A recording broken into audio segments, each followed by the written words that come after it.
l'OMVS, l'Organisation pour la mise en valeur du fleuve Sénégal. Il y a eu une réunion par visioconférence entre les présidents, les chefs d'État des pays, différents pays membres. Quelles sont les premières décisions? Oui, ce qu'il faut dire, qu'est-ce qu'il faut dire rapidement? Voilà, en grosso modo, c'est une information de dernière minute qui vient de nous parvenir. Oui, l'information principale, c'est que la Guinée signe son retour au sein de l'Organisation pour la mise en valeur du fleuve Sénégal. La Guinée qui avait suspendu sa participation par rapport à des éléments qu'elle avait cités dans un communiqué officiel pour annoncer son départ, pour suspendre sa participation aux activités de l'institution. Donc la réunion virtuelle des chefs d'État qui s'est tenue à l'occasion de la deuxième session qui a eu lieu aujourd'hui, donc dans l'après-midi, l'information est que la Guinée désormais signe son comeback au sein de l'institution. Ça, c'est la première information.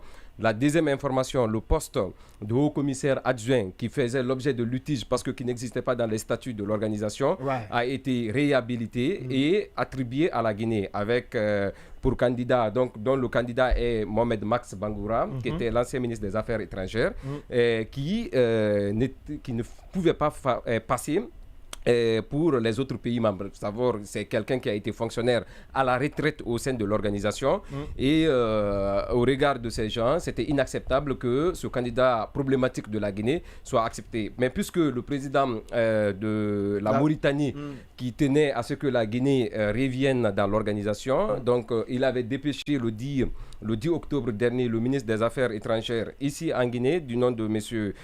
Ould Merzouk, ministre mauritanien des Affaires étrangères, qui avait rencontré le Premier ministre. Et à cette rencontre, il y avait eu aussi ces informations qui ont fuité, qui ont été relayées par le site le révélateur de 124.com. Donc l'engagement avait été pris à ce que le poste soit réhabilité et que la Guinée signe son retour. Mais il fallait aller plaider les autres États qui s'étaient opposés, notamment le Sénégal, qui ne voulaient pas sentir le candidat de la Guinée. Maintenant, au-delà de cette information principale, il y a d'autres informations.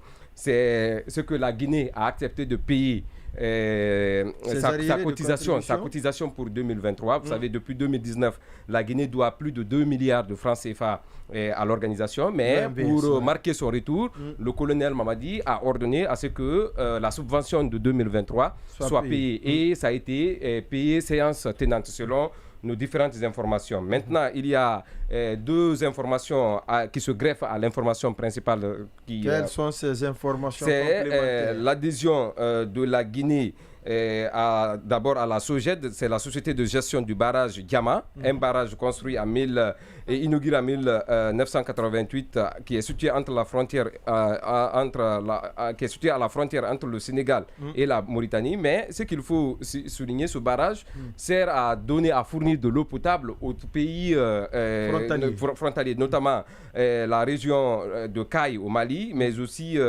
Saint-Louis au Sénégal et Nouakchott en Mauritanie. Donc ce barrage sert à fournir de l'eau potable à ces trois grandes régions. Donc c'est une entrée qui ne sert pas la Guinée parce que il faut rappeler que la Guinée n'a aucun intérêt à adhérer à cette SOGED. Il y a aussi l'adhésion de la Guinée à la SOGENAV.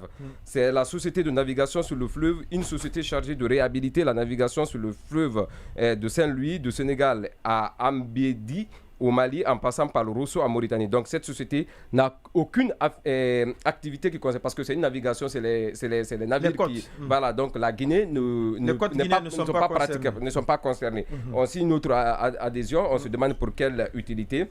Et enfin, c'est aussi l'adhésion de la Guinée à la SOGEM.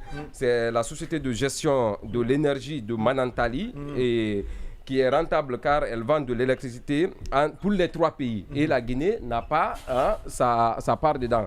Donc l'information, au-delà du retour de la Guinée, c'est l'adhésion questionnable de la Guinée à ces trois grandes sous-structures. Mais ce qu'il faut déplorer, c'est qu'aujourd'hui, le colonel a été trahi parce qu'après tout, on a voulu juste embellir ou justifier la suspension de la participation de la Guinée où on a greffé la question du barrage de Koukoutamba. Vous savez savez, quand les informations qui ont fuité, les pays qui devraient contribuer à 25% pour la mise en valeur de ce barrage ou le démarrage des projets de construction du barrage, tous les autres pays avaient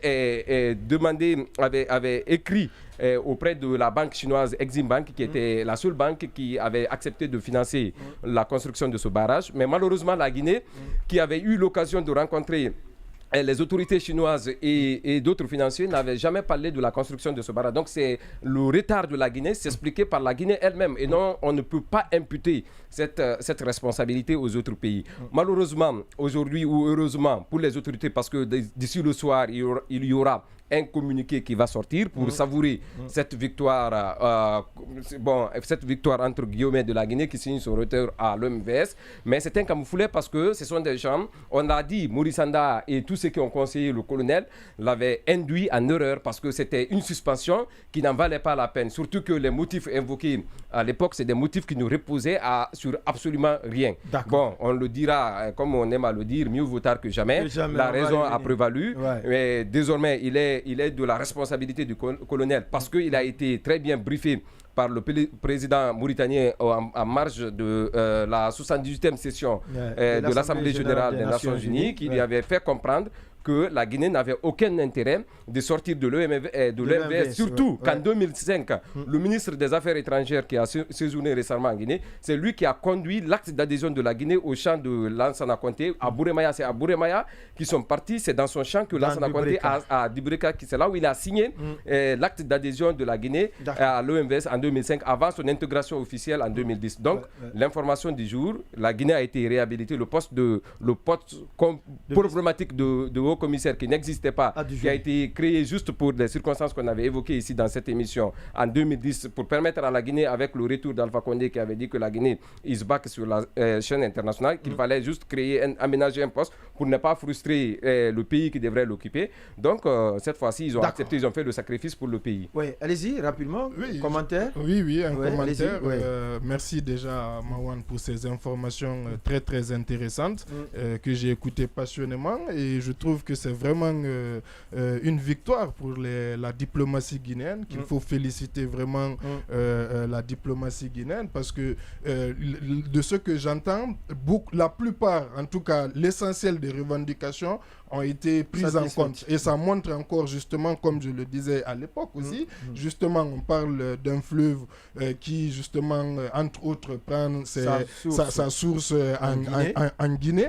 Mais sur le côté, le fait de rentrer dans des sociétés aussi, déjà le fait d'avoir effectivement la question de la représentation avec ce poste, du coup, qui est obtenu, malgré l'opposition, comme dit Marouane, de certains pays, c'est déjà une victoire. Ensuite, lorsque on rentre dans une société de barrage, même si le barrage ne vient pas alimenter notre pays, mais comme on parle de société, par essence, une société, elle appelle à avoir elle est appelée à avoir des bénéfices. À générer des intérêts. Exactement. Et c'est les dividendes qui vont être partagés. Aujourd'hui, par exemple, si un pays rentre dans quel état et qu'il n'a pas, dans la société, qu'il n'est pas servi, mais qu'il reçoit ces dividendes-là, ou bien qu'il est représenté même au sein de ces sociétés, même pour une question aussi de faire travailler les Guinéens à l'étranger. Donc c'est vraiment une avancée qu'il faut saluer. Je suis très content de cette nouvelle.